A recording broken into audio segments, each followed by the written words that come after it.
Assalamualaikum warahmatullahi wabarakatuh. Perkenalkan, nama saya Arya Firdaus. Saya dari mahasiswa Universitas Mercu Buana semester 5 dengan Fakultas Ilmu Komunikasi.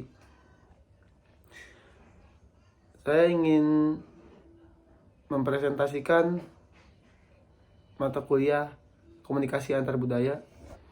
Di sini saya dari kelompok 3 ingin menjelaskan komunikasi verbal dan nonverbal. Oke, kita masuk yang pertama, komunikasi verbal. Bahasa merupakan produk kebudayaan yang tidak bisa terpisahkan. Bahasa tidak ada bedanya dengan makhluk hidup yang lain, karena bahasa juga mengalami lahir kecil lalu berkembang menjadi dewasa dan sirna. Peran bahasa sangat penting bagi kebudayaan karena bahasa mempunyai peran dominan dalam perkembangan kebudayaan. Masyarakat cenderung berpikir bahwa bahasa dan budaya adalah kedua hal yang terpisah dan tidak berhubungan. Oke, kita lanjut pembahasan komunikasi verbal. Jenis-jenis komunikasi verbal, yang pertama bicara dan menulis, dan yang kedua bicara adalah komunikasi verbal vokal, sedangkan menulis adalah komunikasi verbal non-vokal. Presentasi dalam rapat adalah contoh dari komunikasi verbal vokal. Surat menyurat adalah contoh dari komunikasi verbal non-vokal. Oke, yang ketiga lanjut. Mendengarkan dan membaca.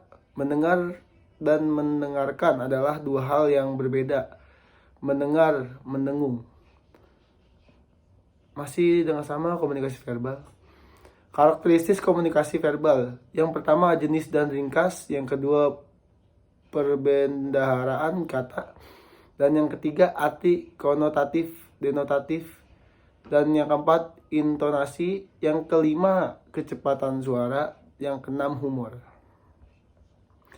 Kita masuk ke komunikasi nonverbal. Penjelasannya adalah manusia berkomunikasi menggunakan kode verbal dan nonverbal. Kode verbal disebut isyarat atau bahasa diam, silent language. Melalui komunikasi nonverbal kita bisa mengetahui suasana emosional seseorang. Apakah ia sedang bahagia, marah, bingung, atau sedih? Kesan awal kita mengenal seseorang sering didasarkan pada perilaku nonverbalnya yang mendorong kita untuk mengenal lebih jauh.